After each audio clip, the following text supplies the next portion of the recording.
Welcome to the STARS program, seniors taking active roles in society. And now, here's your host, ANITA FINLEY. It's Pamela Varma Brown, and if you don't remember who she was, I'm going to refresh your memory.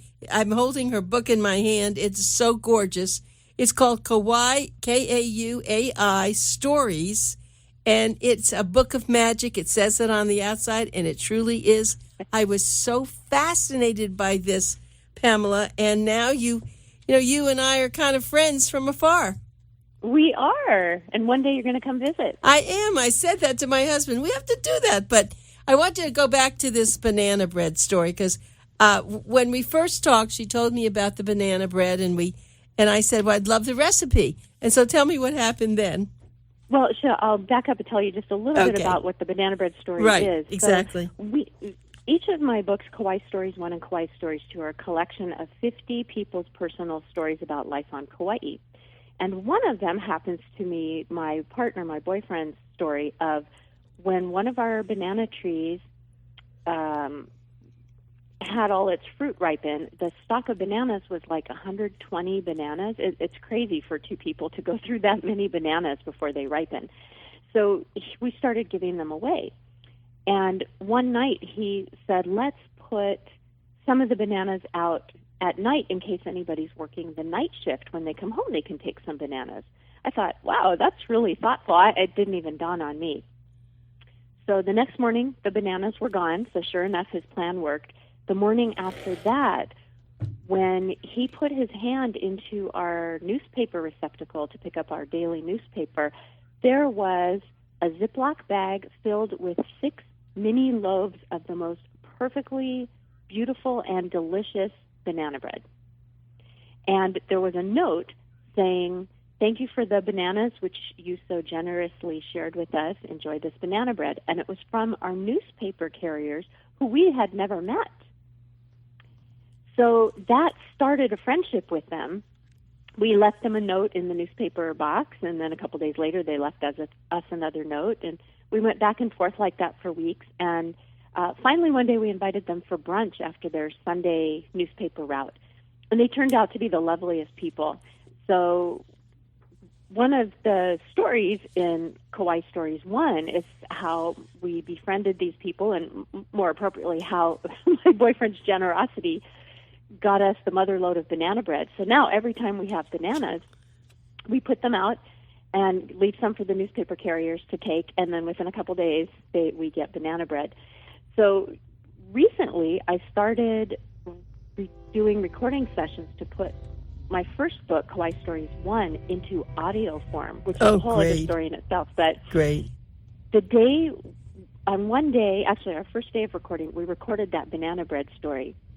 And our newspaper carriers had no idea we were putting the book into audio. We don't talk to them that frequently. The very next morning, there was banana bread in our newspaper box again. It was kind of like this reminder of the magic of Kauai. The universe was saying, hey, you're on the right track here. Right. Well, the nice thing, and I was just saying that actually to Pamela, that we asked for the recipe because I thought it'd be fun for our readers. And sure enough, we got it. We put it in. And I've had some people call us and tell us that, yes, they made it and it was just delicious. Now, I haven't had the time to do it because every time I see a banana that's going bad, I put it in my freezer thinking I'm going to do it. I haven't done it yet. I haven't tried it either. We keep seeming to get a steady supply in the newspaper box. Right. But it's the best banana bread. It's not too sweet. It is absolutely delicious. Okay, so let's talk again about all the people, because I saw something you're doing, and I was going to tell you about, you are doing a newsletter, and I got that, and I want to keep getting it because I think there are people in your newsletter that were not in your book. Oh, definitely. Absolutely. I have the modern word is blog, but what I do for a blog is I send out feature stories. So I'll write stories about people I meet who I find interesting, and I send it out in email, and it's for free. So anybody who's on my email list has this show up in their email inbox. And right now the frequency is maybe once a month. I'm immersed in some other book projects right now, so I'm only doing that about once a month. But sometimes it's a recap of a story that's in one of my books, but more often than not, it's somebody new I've just met who hasn't gone into a book yet, into one of my books, and might not, but their story is really fascinating. Yeah, they are. I've been reading some of them, and I really admire you for doing that. You love this, don't you? You really are a person that enjoys people. I can see that. I do. And, you know, for those of us who really do like people, we usually meet someone and wonder a lot of things about them. We have questions. And in normal day-to-day conversation, you know, you tend to need to ask the questions a little bit more, I don't want to say delicately, because I'm always delicate with people, but just like a little bit more calmly, you know. But when I'm interviewing somebody, that gives me license to ask them a million questions, and they're excited about it. At that point, they know they're being interviewed, and they're ready to answer questions. And the way I do it, it's a conversation. It's absolutely not an interrogation, not my style at all. All my stories are positive, and people usually have a very nice experience telling me about their life. And because I am so curious and interested, the universe just seems to connect me with really interesting people. For example, later this month, I'll be meeting a 97-year-old man who was a pilot during World War II. And I just saw a video that was made of him recently, and he is sharp as can be. And he was stationed on Kauai at our military base in 1944 to 45. So he's going to have some stories about what the island was like then, what the base was like then. It's at the time, the military base was pretty tiny. And Kauai being a 550 square mile island, really, really tiny out in the middle of the ocean, the island wasn't prepared for war. So just to hear how they prepared the island and the military base for the possibility of being invaded during World War II will be pretty interesting. So yes. He's going to be traveling here with his daughter and granddaughter. Oh, yes. Well, that's happening more and more, I guess, as people realize there are only going to be so many veterans from World War II, as I don't think there are any more from World War I. So I'm really very... And World War II, there's not too many of them, because they're all mostly in their 90s. Yeah, I know. Well, my husband's one of those, and he's 92, about to be 93, and he's going to live to be 100 or I'm going to kill him. So... But I'll tell you one thing I wanted to tell you. I loved it. In your book, it was I guess it was the first one. Yeah, the first one. The Kawaii chicken soup recipe. That's hysterical. That is funny. Yeah, that's my girlfriend, Marta. Kauai has quite a population of wild chickens that run around the island. And there are a million reasons why they are here, and I won't go into them. I'm not sure which one of those reasons are true. Some of them are urban legend and some are true. But the fact remains that you can be in the Walmart parking lot. Yes, we do have a Walmart on the island, and there are tons of chickens. They finally actually got them to stop coming to the Costco food court, which is kind of funny. Our food court's outdoors, unlike a lot of Costco's. And they're running around parks, and sometimes they're in people's yards. And so sometimes people think, well, let's make use of these chickens and catch them and cook them. And I've actually talked to some people who've done this, and what they've told me is the wild chickens have a wonderful flavor, but they're so sinewy because they haven't been raised on a feedlot that you can chew and chew and chew on them, and it never gets tender enough to actually swallow. Right. So in the recipe, the Kauai chicken soup recipe in the book, you add herbs and you add potatoes and carrots and all this, and you cook it for, 4 or 5 hours, and then you throw out the chicken and eat the soup. Well, the thing I liked about the best was 1 3-inch Kauai lava rock rinsed. Oh, right. And at the end, throw out the chicken and eat the rock, right? Yeah, because the rock's going to be more tender.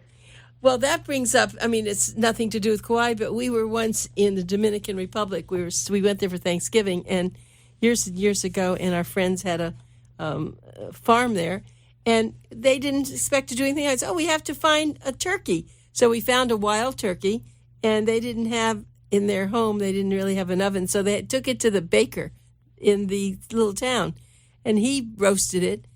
It was so tough. It was the same way. Oh, my gosh.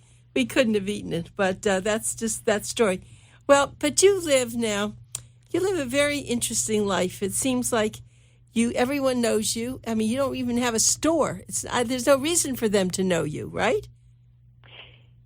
Yeah, that's what I think. I mean, it's funny. We were just in Safeway last night, and we were picking up a couple of balloons for a friend who just returned from California from having surgery, and we were meeting him and his wife at the airport, and we wanted to just greet them with balloons because they'd been gone and the surgery was very intense. And as we're standing at the balloon counter in Safeway, and the woman is tying the balloons up and filling them with helium, she says, her name was Pam also. I said, "Oh, I'm a Pam also." And she looks at me and she kind of squints and she goes, "Oh, you're the writer."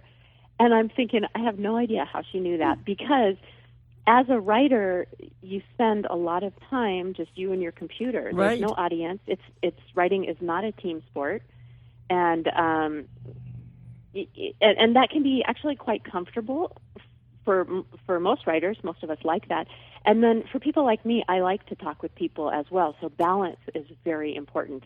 Yet, when you put out a story, the photos, if you're writing about real people, as I do, the photos are of the people, not of me. So when I do have stories in the local newspaper, they do put a tiny little thumbnail photo of me. So how anybody can recognize me from that thing, I don't know. But it is truly flattering. I really do like it. And it's nice when you come out of your cave, so to speak, that somebody recognizes you. Oh, sure. So you'll be like the Hemingway down in Key West, right? You have to, whatever your a little home, less eccentric. well, you're right, but whatever your home is, someone's going to make it into a historical market. You have to be careful. You know, I think so. And living in a place as unique as Kauai, being on a small island in the middle of the ocean that has such an interesting sugar plantation and pineapple plantation history, that colors a lot of people's experiences even today. So when I meet somebody, they may have worked on sugar or pineapple plantations, or their parents have. A lot of times people I meet, their parents came, and sometimes their grandparents, came from other countries to this tiny little island to work for the plantations, maybe 50, 100, or 150 years ago. And that's kind of unique and not what most people, certainly not what I would have anticipated before I moved to Hawaii. And that's the story with all the Hawaiian Islands, and that's what makes it so intriguing to have Kauai be so much a part of the stories that I write, because we're a pretty remote landmass. So even though there are a number of Hawaiian islands, and there are 4 more populated Hawaiian islands, Kauai is the smallest of those 4. And as I mentioned, we're only about 550 square miles. That's not very big. It takes a lot longer to drive around it than you would think for that size. But we don't have freeways like you would see on Oahu, the most populated island. It's definitely a different lifestyle, and I feel like I bring a good perspective to it because I grew up in Los Angeles. And really, until I lived here, I always thought I was a city girl. So I can see the difference, and when I go back to places like L.A. or when we visit New York or any big city, I can see the difference, and I realize how few people in our country realize what it would be like living on a small island like this. Right. It's definitely different. Yeah, people get the feeling when they go on vacation, I think, and they are a place like in the Bahamas or somewhere, but to live where you live all the time, it is a different way of life. So if you're a writer, it's perfect. If you're a nightclubber, it probably isn't so good. You'd have a lot of free time on your hands if you were a nightclubber here. Right, we don't want you to be that. Each island in Hawaii has a different personality. So if you like doing a lot of stuff at night, Oahu and Maui have that. Yet on Kauai, we have a lot of things happening, but it's not every night. So you have to look in the calendar or hear what we call the coconut wireless, which is word of mouth. what is happening when. So like if there's a particular performance that would be really great to see, it's one night, and it might happen once or twice a year rather than in a larger metropolitan area where that particular performance might take place, once a week. So to keep up with everything happening on this little island would be exhausting. We actually have to forego quite a number of social events because we need to rest. Yeah, but I it's see. you just have to find out about them in a different way than you do in a larger metropolitan Sure. area. Do you have, let's see, you don't have one city there. I mean, you have a mayor for the whole island, or what We do you call them? Yeah, our mayor is for our county, and our county encompasses our island and also Ni'ihau, which is the neighboring island to the northwest. Ni'ihau is privately owned, but our mayor does technically govern them, although the family that owns Ni'ihau basically takes care of them. I see. So you... Ni'ihau's I'm sorry, go ahead. No, I was going to say, so you have a mayor. Yeah, we do have a mayor, and each island has its own mayor, except for Ni'ihau, which shares our mayor, and Lanai and Molokai share Maui's mayor. And do you have a city council that runs things? We do. Yeah, we do. We call them the county council because on Kauai we don't have any incorporated cities. Most of the islands in Hawaii don't have only towns, not incorporated cities, with the exception of Honolulu. That's a city. So we have our county council, and they meet once or twice a week, and they make decisions, and sometimes they battle with each other, just like any council anywhere. Oh, yeah. Small town politics, I don't know that it seems that much different than big town politics. It's not as nasty at all, but because you're going to see those people in the grocery store, your kids probably play soccer together. Right. It forces people to be nicer, but just like anywhere, people have their own personal opinions, so they're bound to be some degree of conflict. Yeah. I just want to tell everybody this charming woman is Pamela Varma Brown, and she wrote 2 books, actually, Kawaii Stories 1 and 2. And she has a wonderful blog that is just terrific. You ought to really go and maybe you can just email her or get on her web. You can sign up on my website. So my website address is, if it's okay if I give that. Yes, please. I want you to. It's WRITEPATH.net. So that spells Right Path, and that right starts with a W, like for writer. RightPath.net. And there's a real easy email sign up. Doesn't cost you anything. You just put your email address in there, click submit, and then the email server is going to automatically send you a confirmation email back to make sure that's what you want to do. You have to answer that confirmation email. It's just a couple clicks, and then you're on my list. Which is great, but the most important thing is to buy one of her books. So you can buy both of them, but just start with one because it is so delightful. Every person, you really get to know these people the way that Pamela writes, and you are going to want to go there. I mean, you're the best chamber of commerce I think that they have. Well, I really love this place. I've lived here for 28 years. Mm. Actually, next week makes my 28-year anniversary living here.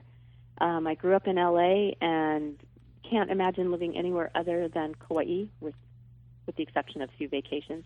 It's funny, people ask me sometimes, well, if you live in Hawaii, where do you go on vacation?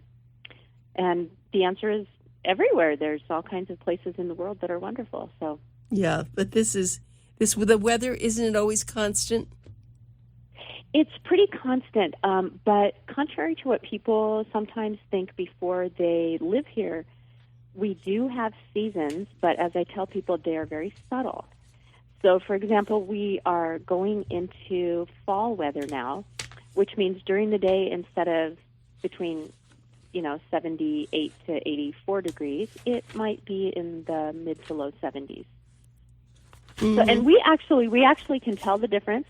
The humidity level changes, and what I really notice is the temperature of the ocean changes.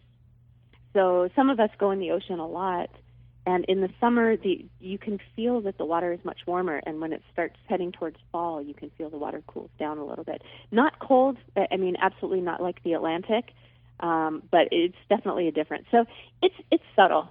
It's subtle. And you go swimming in the ocean? Yes, I love to. Do you really? There's certain spots that are safe, and when I go by myself, I stay very close to shore. But, because of the sharks? Hopefully I'll never meet a shark. No, just because ocean currents can be very strong and sometimes unpredictable. For people who are surfers, I'm not, but for people who are surfers and boaters, they know a lot more about the tides and the waves and the weather, how the weather patterns affect the ocean currents than I do. So I don't want to get caught too far out and get caught in a riptide if I'm swimming by myself. Mm-hmm. Smart. And interestingly, in both my Kauai Stories books, I have stories of a harrowing near drowning in which a 16-year-old boy rescued his father. And his father was out in the water, had been struggling for quite a while, and he was not inexperienced in the ocean, but he got caught in a very freak riptide and could not free himself. He was so exhausted, he had just reconciled himself that he was going to die right there. Really? I don't remember reading that. It is in a later edition. Oh. So depending on when you got your first edition, it's called Hold On, Dad, I'm Coming. Oh, what a wonderful name. And it is, it's really an amazing story. And a number of reasons I included it. One, it's a fascinating story, but also it's very real. The oceans around not only Kauai, but all of Hawaii, and really everywhere, but especially Hawaii, because the Hawaiian Islands are such a remote landmass, we are affected by weather patterns a lot more. So storms that come out of the Aleutian Islands will affect us all the way south, so far south of the Aleutians. So waves can come in and tides can change. And if you're not really experienced, you can get caught unawares. So we really like everyone to be safe in the ocean. And I'm a perfect example of how you can enjoy the ocean safely and not sacrifice anything. I just don't go super far from shore because I personally don't know how to tell by looking at the ocean if there's a riptide. I've stood with water people, and they will point and go, there's a riptide right there. We'll be standing on shore, and they can see it. And I can't quite see what they're pointing at. Really? Yeah. So we want all our visitors to be safe. And actually, sometimes locals get caught in them, too. So that's why I included that story. It's interesting, and it's instructive, and it has a happy ending, thank God. Oh, right, exactly. And of course, everyone, the famous waves that we see with these big surfers and what they do, I mean, they are incredible, too. They are like somewhere 50 feet high, aren't they? Sometimes, yeah, it's insane. When the big storms come in, people like me, I'll go to the beach and watch, but there's no way I'm going in the water when it's like that. Of course those guys have nerves of steel, right. And they're very, very skilled. Yeah. Surfers who can surf those big waves, they have been training to do that for years. And not only are they gutsy, but they totally know what they're doing. It is absolutely a skill, and they're extremely athletic. Extremely athletic. And I guess everybody watches out for each other, too, so they know when someone's in trouble. They can help them maybe, too. They do, yeah. Surfers often will save tourists who've gotten caught somewhere where they're not supposed to be. Surfers are really good at spotting. Like I said, they can spot the tides, and they can see if somebody's in distress. So we have lifeguards on a number of our beaches, but a lot of times surfers and other mere civilians are making the rescues because they're right there. They can see what's happening. Yeah, they have no idea. Well, we have it here in South Florida, too. A lot of times people get caught. And then, of course, we have the sharks that come in, and I'm sure you have that there. We do, yeah. We don't get a ton of sharks biting people, but it does happen periodically. One of the things that I've been taught for years here is when the water is murky, sharks like that. So when the water's murky, I don't go swimming. As a matter of fact, last time I was in, the water was a little murky. We'd had a big rainstorm, and it washes sediment down from the mountains into the ocean. And it didn't look murky until I was in, and it freaked me out, and I just got right out. Oh, my goodness. Well, I didn't want to chance it. I wasn't in very deep at all, but still I thought, right. I'll come back another day. Right. Let me Not go worth make it. my banana bread. That's safer, right? Exactly. There's got to be a rainbow I can look at somewhere, so That's I'll right. get out of the water and look for that. And have you ever been like a florist? I mean, I would think with all that flowers, you want to not be a florist, but you want to keep a lot of fresh flowers in your house. Do you do that? We have a bunch of fresh flowers in our yard, and what I've become is quite a flower photographer. Actually, if you look at my Facebook page, I have pictures primarily of sunrises over the ocean and flowers. And rainbows. Oh, and of course, rainbows. You have such wonderful rainbows. And they're pretty frequent, Wonder why. I grew up in California, and I don't recall rainbows maybe more than once a year. But Hawaii, we get a fair amount of rain, and then the sun shines through, and so we get rainbows. I would say we see one probably once every 2 weeks, and I would probably see them more frequently if I wasn't looking at my computer screen so much. But there's sometimes one of the most amazing things is if you're swimming in the ocean, even if you're just splashing around right close to shore, and you look up at the sky and there's a rainbow while you're in the ocean. Oh, how beautiful. That is just amazing. Sometimes I'm laughing so hard with joy, I actually start crying. I just think, how could this be? You're so sweet. Well, Pamela Varma Brown, it's always a delight talking to you, and I look forward to having this more. And the Kauai stories, everyone, buy it, Kauai. Make sure you get it and get that blog, and I think I'm on it now. So thanks so much, and have thank you, great Anita. banana bread. Yes, thank you. Yeah, you can check out my books on my website, and you'll click through. It'll put you on Amazon. It's very easy to get them. Okay. And we'll talk to you soon. Click on the feature stories link and see Good. who else we're writing about. Thank you, Varma. I'm sorry. Thank you, Pamela. Sorry, I got that. And someday we'll ask you about your middle name and where you get that, but I don't have time now. But we will. That's a whole other story. Okay. Thank you, Anita. So good Thanks talking so with much, you. Pamela. Bye. Aloha.